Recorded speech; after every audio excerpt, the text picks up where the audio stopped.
Levanta-te, meu amor, formosa minha e vem, porque eis que passou o inverno, a chuva cessou e se foi, as flores aparecem na terra, o tempo de cantar dos pássaros chega, e a voz das rolinhas ouve-se em nossa terra. A figueira já tem seus figos verdes, as videiras com suas uvas macias exalam um bom aroma. Levanta-te, meu amor, formosa minha, e vê. Pomba minha que está nas fendas das rochas, nos lugares ocultos das ladeiras, mostra-me o teu semblante, deixa-me ouvir a tua voz, porque doce é a tua voz, e o teu semblante é gracioso. Apanhai-nos as raposas e raposinhas, que estragam as vinhas, porque as nossas vinhas têm uvas tenras. O meu amado é meu, e eu sou dele. Ele apacenta entre os lírios, até que o dia amanheça, e fujam as sombras. Volta, amado meu, faze-te semelhante à gazela, ou ao jovem cervo, sobre os montes de Betel. Podemos assim. Amém, amados? Graças a Deus. Deus é bom. O livro de Cantares, ele está dentro da divisão bíblica dos livros poéticos. E Salomão vai escrever esse livro em forma de poesia. E na sua tradução talvez tenha, antes de cada texto, a fala do noivo, a fala da noiva. Então é um romance escrito aonde a história diz que possivelmente Salomão tem escrito esse romance inspirado em uma jovem Sunem, uma sunamita, e que possivelmente fora aquela jovem que é levada para aquecer Davi quando está velho. Davi já não se aquece mais com cobertas e pede que tragam uma jovem para lhe fazer companhia, para dormir em sua cama, ainda que ele não tenha conhecido, pois nem vigor físico tinha mais. E a história diz que talvez essa jovem tão bela é aquela que Salomão se apaixona, e agora inspirado nesse romance, nesse desejo por essa jovem, ele vai escrever o livro de Cantares de Salomão. E é bem verdade que dentro da tipologia espiritual, esse livro fala entre a expectativa do noivo encontrar com a noiva. Todo mundo, quando está prestes a se casar, ainda que você não queira uma festa, ainda que você não queira toda a estrutura de um casamento religioso, mas eu digo um casamento aos moldes da Bíblia, onde o homem não conhece a mulher antes de casar. Então o casamento cristão, ele é cercado de expectativa, ele é cercado de desejo, tanto de um lado quanto do outro. Até porque se entre noivos não tiver o desejo, não tem por que nem casar. Então, quando se estão noivos, e estamos falando dentro da visão bíblica, amém? Aonde não há intimidade, aonde não há nada mais profundo, justamente para se gerar esse anseio, esse desejo e essa expectativa de um viver para o outro. Então, dentro da tipologia espiritual, esse livro trata do desejo de Jesus para com a igreja, para com a noiva, porque Jesus é o noivo e a igreja é a noiva. E ao longo de muito tempo, a igreja brasileira, às vezes a gente repete muita coisa que ouve sem nem saber se é verdade. Por exemplo, muitas pessoas citam: Jesus é a rosa de Saron, o lírio dos vales. Mas essa fala nem sobre Jesus está no contexto da igreja. Se for para levar espiritualmente, é a igreja que é a rosa de Saron, e o lírio dos vales. Nem Jesus é. Porque no capítulo 2, aqui é a voz da noiva dizendo, e ela declara, o 2:1, eu sou a rosa de Saron, o lírio dos vales. E o que era essa rosa de Saron? Era uma rosa que muitas das vezes era plantada no meio de uma plantação de trigo, numa plantação de uva, numa plantação de figo. E ela era uma rosa muito bonita e perfumada. E a intenção dela era para que, quando algum verme, algum gafanhoto que fosse, algum bicho que fosse atacar aquela lavoura, ele ia olhar, ia sentir-se atraído pela rosa de Saron, de tão bonita, de tão perfumada que era. E ao invés de destruir toda a lavoura, ia somente na rosa de Saron, seria atraído por ela. Então a mensagem espiritual, a igreja do Senhor, ela está no meio da terra para poder atrair para si tudo aquilo que pudesse vir de mal contra a humanidade. A igreja trabalha como um escudo protetor para a humanidade. Você pode lembrar na época de pandemia, até quem não era crente sentiu falta da igreja aberta. Até quem não era católico sentiu falta da igreja aberta. Pessoas diziam, pastor, a igreja não está aberta. Dá vontade de dizer, você nunca me foi lá, agora quer saber se está aberta? Porque a igreja trabalha como uma malha protetora da sociedade. Nem em períodos de guerra, igreja pode ser fechada. Nem em período de maiores aflições, igreja pode ser fechada. Porque na hora de todo o terror da terra, é na igreja que a humanidade vai procurar socorro.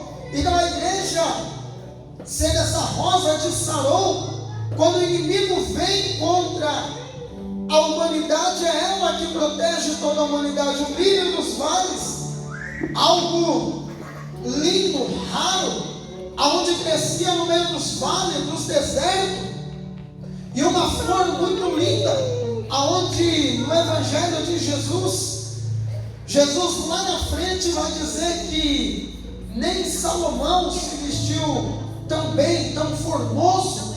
Ou seja, nem o próprio Salomão, com toda a realeza, com toda a veste real, poderia ser comparada à beleza de um lírio. Isso é a beleza da igreja.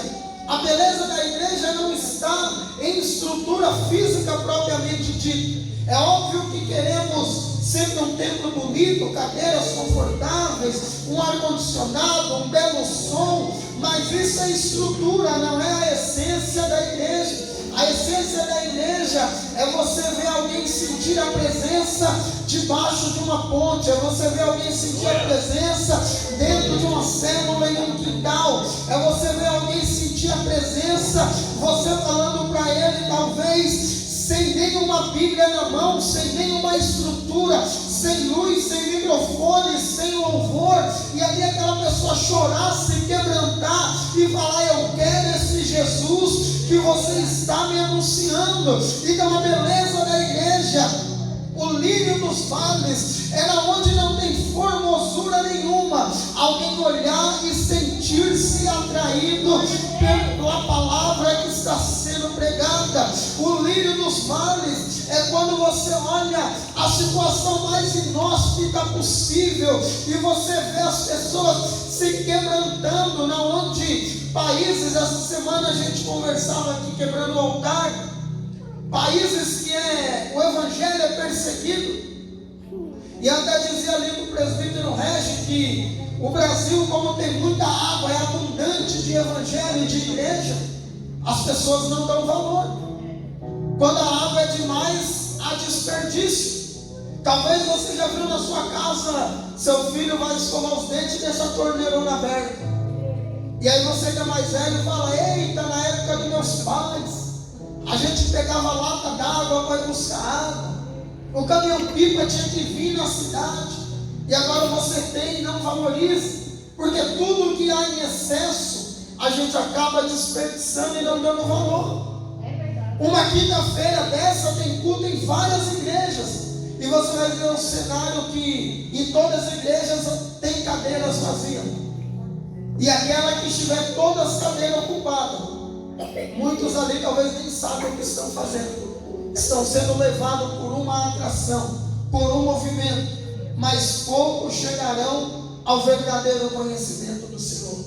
E aí, se você for olhar em lugares onde o evangelho é perseguido, em lugares onde, se você professar a fé, você é morto, esses lugares têm tido avivamentos extraordinários. A maior igreja celular foi criada, se eu não me engano, na China ou Coreia, lá nos países orientais. Agora me fugiu um pouco, tudo dos olhos puxados na China, né?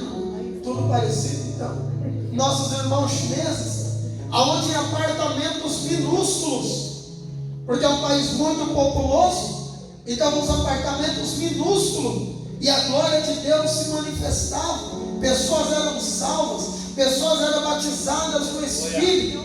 Então o que Salomão está dizendo, que não importa o cenário aonde a igreja está inserida, ela tem que chamar a atenção da sociedade e trazer mudança onde ela chega. Não importa a estrutura, o momento atual nosso não é dos melhores, mas você pode armar uma tenda, você pode estar no coreto da praça, você pode estar com uma placa escrito Jesus salva.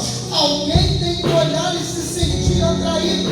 Então não há desculpa para onde estamos. Temos que exercer nossa função de ser a rosa de Saron, o lírio dos vales, que atrai a atenção para si. E dentro disso, Salomão está dialogando, e o texto, os versículos lidos para você compreender melhor. Ele vai dizer que o noivo diz: levanta-te, amor meu, formosa minha, e vem. Há um chamado do noivo para a noiva se levantar. A noiva estava ali aguardando, e sabemos que o casamento judaico, ou seja, a ordem bíblica, é que a noiva espere o noivo. É a noiva que espera o noivo. A noiva aguarda que o noivo venha até ela. Não é como no Brasil, né, que o noivo espera lá 1 hora de atraso. Não. O casamento bíblico é a noiva que entra primeiro e aguarda. A noiva espera. Nós estamos esperando o nosso noivo até agora. E a gente ainda diz: eu estou pronto. Mas o noivo sabe a hora de vir, porque se viesse antes, talvez você não subiria. Então, enquanto o noivo não vem, não é que ele está demorando, ele está nos preparando, porque ele já está pronto. Amém? Ele não se atrasa, ele não demora, ele está nos preparando. Quantas pessoas que você falou de Jesus esse ano, se ele tivesse vindo, você não teria falado? Hoje de manhã, um rapaz estava pedindo dinheiro no farol. E aí eu baixei o vidro do carro e falei: Deus te abençoe, porque eu sempre gosto, pelo menos, de abaixar, falar, que as pessoas já estão sobre o olhar de julgamento, então não me custa baixar um vidro e ou abençoá-lo, ou falar que não tenho naquele momento. Quase sempre a gente abençoa, dá um dinheiro, dá um folheto da palavra. O que ele vai fazer é problema dele. A gente tem que continuar exercendo o nosso papel de igreja. Eu não posso ver o cara pedindo: me paga uma pinga, e eu ir lá e pagar. Mas a partir do momento que ele pediu e disse que ia comer um algo, aí o que ele faz para lá, a Bíblia diz que o que a mão direita faça, a esquerda não saiba. Nós temos que continuar sendo igreja. Qual é o papel da igreja? Um deles, cuidar do órfão, da viúva e do necessitado. Às vezes a gente quer que o governo que cuide, né? Se quando um morador de rua, o governo não faz nada, ninguém é para fazer. Quem tem que fazer somos nós. Isso daí não é problema de governo, é ordem de Deus para a igreja dele. E ali eu baixei o vidro e disse: Deus te abençoe.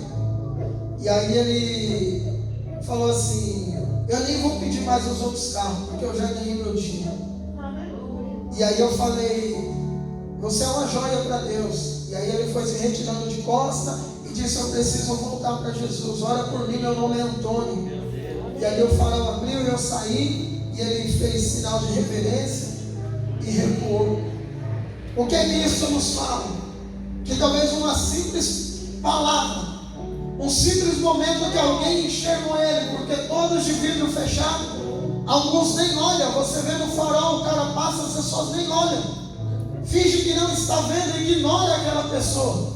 E talvez uma simples palavra pode causar um despertamento nele e dizer: ninguém me enxerga, mas Jesus continua me enxergando. Na madrugada fria, no abandono, no vício, Jesus continua me enxergando. Salomão está dizendo que a voz do noivo era: levanta-te.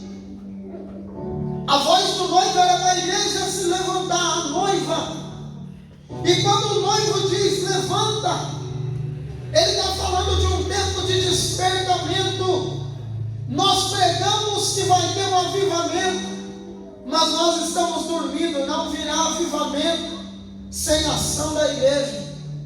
Nós pregamos que haverá avivamento, não haverá avivamento sem santificação da igreja. Nós achamos que avivamento é o que nós sentimos aqui. Não, isso é apenas manifestação do Espírito Santo. Avivamento é entrar a prostituta e sair mulher honrada. Avivamento é entrar um morador de rua e sair dizendo: eu vou me tratar, eu estou liberto. Avivamento é as crianças se voltando para o Senhor e por 10, 12 anos sendo batizadas no Espírito, porque enquanto não estão sendo batizadas aqui, estão agora dentro de uma boca de fumo, dentro de um bar usando narguilha, usando bebida, e nós achando que isso está bom. Então Jesus está dizendo para nós: levanta-te. É tempo da igreja se levantar com ações práticas e não apenas com reuniões entre nós. Quando Salomão diz isso, ele tem na sua boca um anúncio de um novo tempo. E desde o início, no final do mês passado, o Senhor me falava sobre virada de tempo, sobre nova estação. E eu nem sou ligado nisso dentro do clima brasileiro. É meio indefinido, né? Todo dia chove, faz sol, cai a folha, nasce a árvore, faz tudo no mesmo dia. Mas dentro do clima, esse mês entra a primavera. Acaba o inverno e entra a primavera, época de florescer, época de dar frutos. E olha Salomão dizendo para a igreja: eis que o vento passou e a chuva cessou. Chuva e vento nos fala de período de dificuldade. Mas aqui dentro tem um segredo, porque essa palavra é para a igreja. Amém? Amém? Não é para indivíduo isolado. O que é um indivíduo isolado, pastor? É aquele que ele foge de todo vento que vem contra ele, toda aprovação. Ele quer ser um crente que só quer ter verão na vida dele. Ele é um crente que só quer ter bênção. Toda prova ele já diz: é o diabo. Diga para o teu irmão: se esse problema, diga para ele: se esse problema te aproximou de Deus, não é problema, é ferramenta de Deus. É que às vezes você não entende e prefere fugir. Às vezes você não entende e prefere desviar. Às vezes você não entende e prefere falar que é o diabo. Quem disse que é o diabo? E se for ele, é Deus usando ele. Deus usando o diabo, pastor? Deus usa quem quer, meu filho. Só não sei, só nunca vi nem envolver o diabo usar Deus. Ora, Deus usar o diabo? O diabo fala para Jó, para Deus: deixa eu tocar em Jó. Deus conhecia Jó e confiava, amém? Aí Jó falou: então tá bom, não precisa nem eu provar, eu vou usar você, diabo. Vai lá, vai tentar. Deus usou o diabo para provar e para aprovar Jó. E aí Jó era tão crente que nem a derrota dele ele entregou para o diabo. E a gente tem mania de tudo querer dizer que é o diabo. Nós, no modo geral, faz tempo que eu parei com isso, porque tinha essa mania de querer fugir das provas. Qualquer prova é o diabo. É o diabo. Uma vez Deus me falou: ei, o diabo anda fazendo tudo com você assim, é livre de fazer o que ele quiser. E aí eu entendi que nem sempre é o diabo. E volto a dizer, se for, é Deus usando ele. Jó falou: Deus me deu, Deus tomou. Ele poderia dizer: é o diabo que matou meus filhos. Porque nós somos crentes. Toda derrota a gente já atribui ao diabo. Todo fracasso a gente atribui ao diabo. Deus me abandonou. Deus se esqueceu de mim. Deus não está me vendo. E aí a gente quer fugir dos invernos.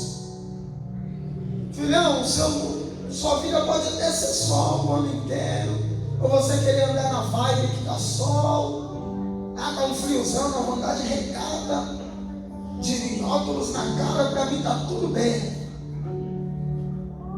Mas os processos de Deus não há como fugir. Você pode até se enganar. Qual é esse crente, pastor? Isso é muito sério que Deus vai ministrar. Aquele cristão que ele nunca quer passar inverno. Como assim, pastor? Vem uma prova para Deus aprová-lo. Aí ele fala: ai, que luto, não aguento mais. Aí ele desvia. Você sabia que às vezes você, fora da igreja, vai ter menos luta do que na igreja? Uma vez uma pessoa falou: pastor, vou parar de ir para a igreja. Aqui já. Eu parou mesmo, eu não sei nem que fim levou. Tem aquele quadro lá do futebol que fala: que fim levou fulano. Nem sei que fim levou ela. Por que, minha filha? Ah, meu marido se levantou lá em casa.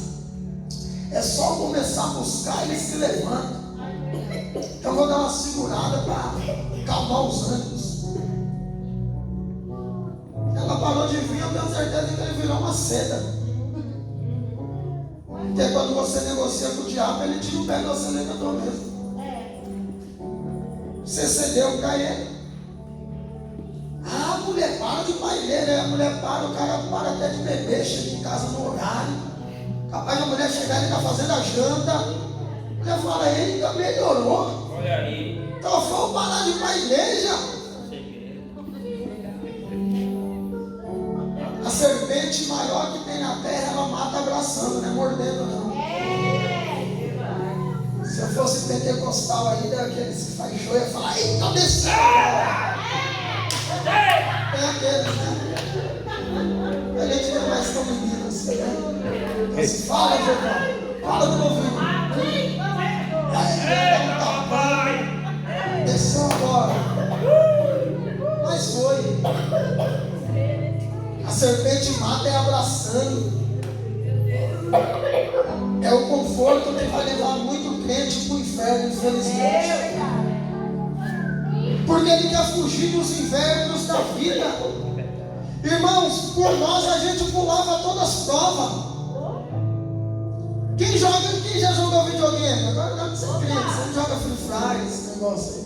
Agora você lembra quando tinha aqueles códigos para ir para a fase final? O Regi lembra do Atari lá, não tinha os códigos que você pulava para o final? Aí você enganava os amigos: eu salvei tal jogo.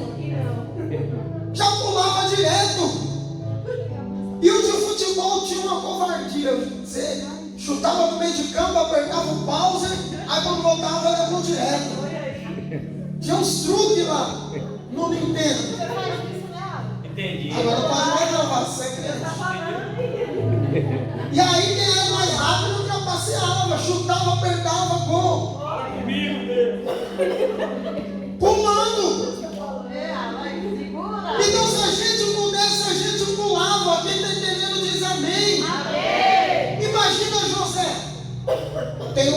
essa? Deus tem dificuldade em nos honrar? Não, diga não. Para José, qual seria o plano? Opa, 2 sonhos? Confirmou, que a gente é assim, né? Confirmou, é de Deus. Vou dormir na casa de papai, esses meus irmãos vão ver, amanhã eu sou o cara. Não, 13 anos de processo. Aí sabe o que Deus me disse? Para o meu plano eu estou pronto, mas para o propósito dele falta muito. Aí cabe a mim querer viver meu plano ou o propósito dele. Porque para o nosso plano a gente sempre está pronto. A gente olha e fala: Pai, me abençoa, eu não vou desviar, Pai, eu estou pronto. E Deus olha, com 5 contas a mais no pique, já quer botar no culto para ir comer cassinha, pagar de boy por aí. Imagine se eu te der o que eu tenho para te dar sem você estar consolidado. Meu Deus. Sabe o que nos deixa firme? Talvez você já viu alguém que... Eu fui quebrar uns negocinhos ali, calejei não, né? Arrebentei a mão todinha. Só de pegar na marreta. Mão rege com a mão do Thor lá. Taiadeira desse tamanho. Cada batida era um tijolo daquele de 10 quilos. Aí tá bichinho, velho, de 60 anos. Eu aqui com 30. Deve ser graça, eu não perceber aqui. Cada um cuida daquilo que sabe. E a mão dele não deve ter feito um carro, porque é calejada. Já passou pelos processos. Assim é você e eu, queridos. O que nos capacita a passar de fase são os invernos da vida. Aleluia. Verão, toda a praia lota. Até a prainha lota. Até piscina de plástico lota. Verãozão. Agora eu quero ver quem está com você nos seus invernos da sua vida. Salomão está dizendo: o inverno já passou. Porém eu aprendi, queridos, que só vence inverno quem está focado no eterno. Quem está focado no momento não suporta inverno. Não suporta. Porque quem está preso ao momento murmura no inverno. Sim ou não? Ah, pastor, o senhor nunca reclamou de uma prova? Irmãos, eu oro para que Deus abrevie o tempo, para que Deus dê força, para que Deus sustente. Mas murmurar não. Porque quem murmura está dizendo para Deus que faria melhor do que Deus. Que o pecado da murmuração é pior do que o da feitiçaria. Lembra do povo no deserto? Quem murmurou ficou lá. Então você escolhe pular os desertos ou passar por eles. Aí tem gente: a igreja é uma bagunça dessa, eu vou fingir que desviei, quando tiver arrumadinho eu volto. Pega ela. Vou carregar lá danado, esse pastor doido que vai fazer o carro que quis. E daqui em 6 meses ele aparece lá no novo endereço. Não, pastor, eu estava viajando, né? Ah, na minha igreja é uma bênção, como é que é? Pastor da vida plena. Meu pastor é bênção. Está apresentando como visitante, mas não quer passar os invernos. Aí ele vê essa palavra, o inverno passou, e eu recebo. Recebe nada, não acontece nada. Porque ele fugiu dos invernos. E ontem Deus me ministrava dizendo: só é legítimo o júbilo da primavera daquele que chorou no inverno. Você pode até entrar na vibe, queridão. Você pode até dizer: eita, essa palavra é para mim. Mas não vai frutificar nada. É bom chegar no time no dia do final do campeonato. Nem jogou, só saiu na foto. Foi campeão do quê? Não jogou, não participou, não ajudou, só está na foto. O que o Senhor está dizendo para todos nós: não fuja do inverno.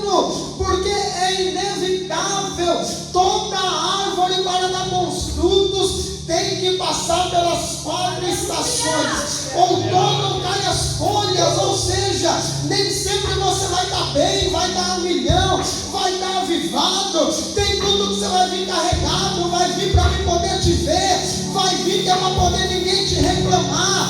Aí tem o dia, que é o dia do verão, você está naquela vibe gostosa de cultuar. Aí tem o dia do inverno, que você está quase desviando, quase chutando balde. Mas também chega a primavera, que você entra num culto desse com os braços cheios de fruto espiritual, dizendo: o processo habilitou a minha colheita. Diga para o teu irmão: está chegando a primavera. Salomão disse aqui: é o tempo de chuva passou, o inverno passou. Ou seja, a dificuldade passou. E ele chama a noiva para fora. Você lembra do dilúvio, sim ou não? Sim. A igreja na terra naquela época era Noé e sua família, amém? Amém. Estavam guardados dentro da arca. Choveu 40 dias e 40 noites, sim ou não? Sim. Porém um dia a chuva cessou. Diga para o teu irmão: não há mal que dure para sempre. Não há mal que dure para sempre. Aleluia. E a chuva não foi o diabo que tinha mandado, não, foi o próprio Deus. Aí um dia cessou. Noé soltou a pombinha voltou, não tinha lugar para pousar. Soltou de novo, voltou. Depois soltou o corvo, ele já ficou comendo as carniças, não voltou. Aí Noé entendeu que as águas baixaram. Ele saiu com a família.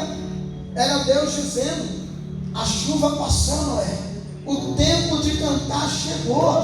E aí ele sai da arca jubilando, começando uma nova história. Já saiu plantando vinha, saiu plantando uva, melhor dizendo, e em pouco tempo colheu, porque a chuva levou a imundícia da terra, e ele plantou em uma terra santificada.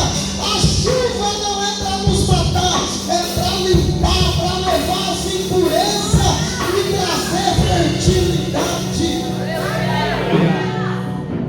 Noé saiu. Olha Deus dizendo: minha igreja, a chuva está passando, a dificuldade. Pastor, mas está uma luta no mundo. Quem está guardado na arca está guardado, irmão. Fique em paz. Deus não erra o endereço da arca.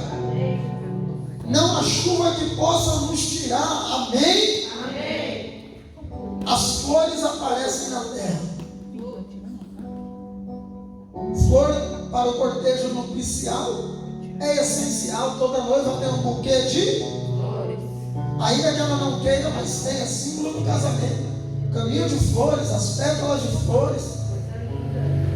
Temos o âmbito flores no cortejo fúnebre, mas também no cortejo nupcial. E aqui era um cortejo de celebração. Então as flores anunciam. E é tão tremendo que talvez, olha como Deus, talvez não, Deus não perde o timing dele. Vira a primavera, queridos. Você começa a ver as flores florindo, as árvores. Você fala: que negócio curioso. Até ontem era árvore seca, hoje já está com flores. O Senhor está dizendo que é o momento, não te define. Eu estou trazendo um novo tempo para a sua vida. O tempo de cantar dos pássaros chegou. Lembra daquele desenho do Pica-Pau? Quem assistiu aquele episódio lá? Todo mundo estocou comida, os bichinhos lá. Aí um inverno terrível. Só que o Pica-Pau queria ser esperto, fugir dos invernos. Passou uma prova. Mas aí quando veio o verão lá, mudou a estação, os pássaros saíram cantando, os bichinhos comemorando. É a natureza, a Bíblia diz: tudo que tem fôlego louve ao Senhor. A natureza, os céus, a terra, o firmamento proclamam o nome de Deus. O que momento, mas pela expectativa daquilo que virá. Amém? Eu termino dizendo, isso é tremendo, queridos. Isaías 46:3 diz: dar-te-eis os tesouros escondidos e as riquezas encobertas. Olha que tremendo, se está escondido e encoberto, e Ele vai nos dar, é algo que não depende da nossa mão, é algo que não depende do nosso esforço, depende de passarmos pelo processo e Ele nos dará. Talvez você está dizendo: pastor, eu não estou vendo nada. Diga para o teu irmão: está escondido, está encoberto. As maiores riquezas da natureza é escondida. O petróleo é a vários mil metros abaixo da terra. O ouro, o ferro, o bronze, a prata, diamantes, lá embaixo escondidos. A pérola no fundo do mar. Deus está dizendo: os maiores tesouros estão escondidos e eu dou para quem eu quero. E Ele está prometendo para a igreja dele que vai nos dar riquezas encobertas, para que saiba que eu sou o Senhor, o Deus de Israel, que te chama pelo teu nome. Deus sabe o nosso nome, queridos. Nós temos um nome no céu. Ele não entrega a bênção para arrependente errado, não. Aquilo que é seu virá e não tardará. Amém? Dá um aplauso ao Senhor nessa noite.